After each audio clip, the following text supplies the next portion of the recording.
দেখি যে অন্য মানুষের বউর সাথে পরক্রিয়াও আছে, আবার আমরা মসজিদে নামাজও পড়ি, ইমামতিও করি, আবার মসলা মাসাইলের কথাও বলি, শরীয়ত মাফিক চলি। হ্যাঁ, এখন আল্লাহ যে হুকুম করছে এ একটা হুকুম যে না মানে সেই ইবলিশ। আজাজিল আল্লাহর কয়টা হুকুম মানে নাই? আল্লাহ আজাজিল কি আল্লাহর লক্ষ হুকুম অমান্য করছে? হযরত আজাজিল আলাইহিস সালাতু ওয়াস সালাম একটা হুকুম মানে নাই। সেই হুকুমটা কি? উসজুদু লিআদামা, হে ফেরেশতারা আদমকে সিজদা করো। সবাই সিজদা দিল, ফাসাজাদু ইল্লা ইবলিশ, ইবলিশ দিল না, অহংকারী দিল না।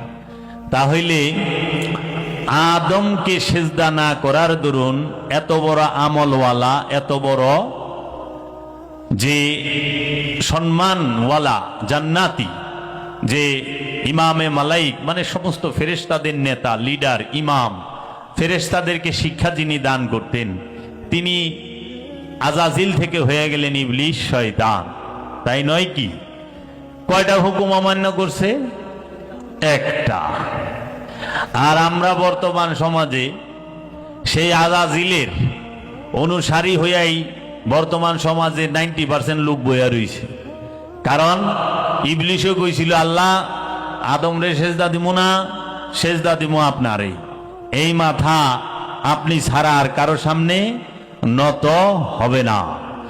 আদমকে কেন সেজদা দিব?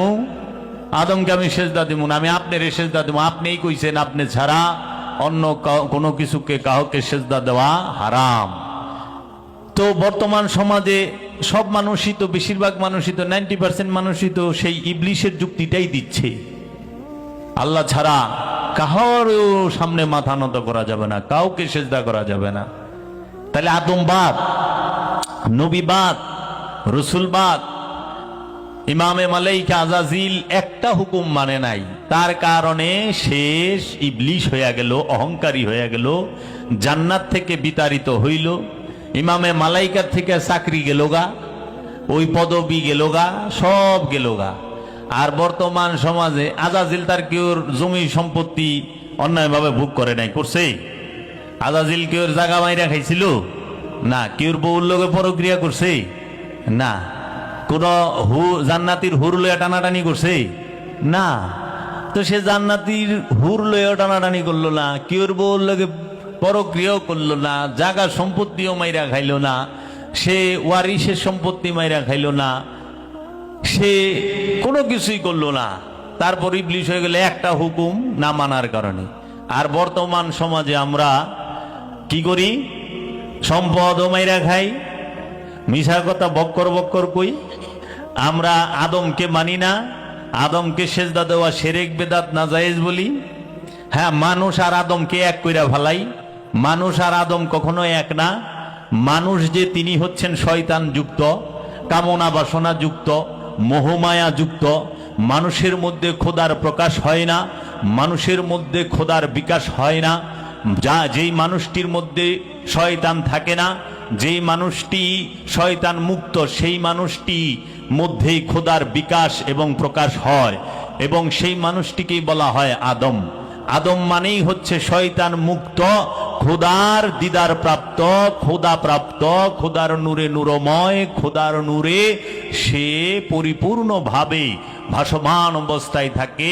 খান্নাসরূপী শয়তান যার মধ্যে থাকে না, যার মধ্যে আল্লাহ যে মানুষটির মধ্যে রূহ উৎকার করেছেন, খান্নাস মুক্ত হওয়ার পরে সেই মানুষটিকে বলা হয় আদম।